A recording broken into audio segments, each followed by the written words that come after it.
Welcome to our video about the Comply Desktop Bulletin Messages.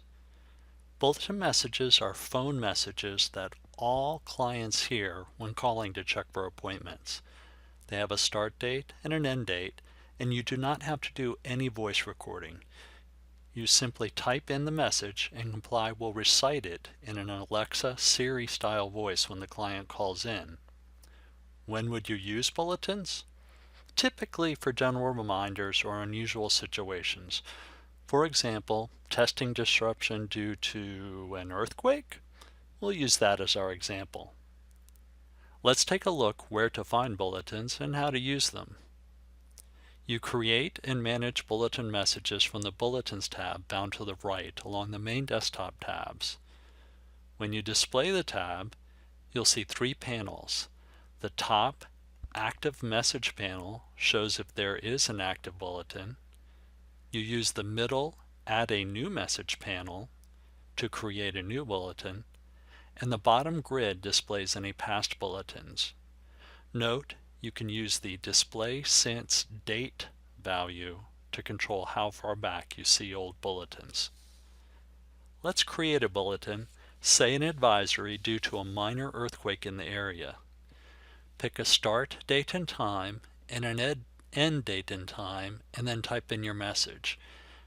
Note, if you're not sure for how many days you would like to play the message, take it far out and you can always come back and end the message early. I'll show you that in a minute. So I want the message to start right away, and it's currently 6:48.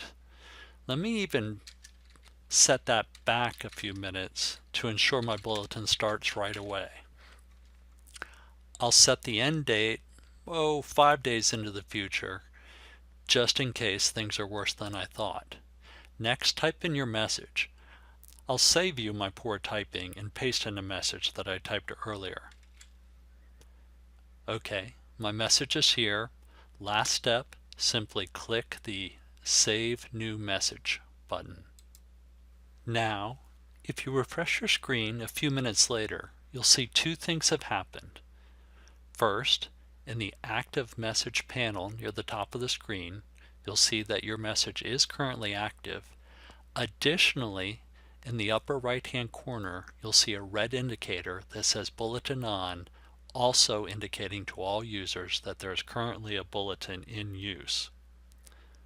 Finally, let's say 2 or 3 days have passed and you no longer need this message. Simply click End Message, and now your message no longer plays. While the message was active, when clients called in and entered their PAX number, they would have heard your bulletin. And that's it. You may not need to use bulletins often, but when you do, they can be enormously helpful to you and your clients. Thank you for joining us today.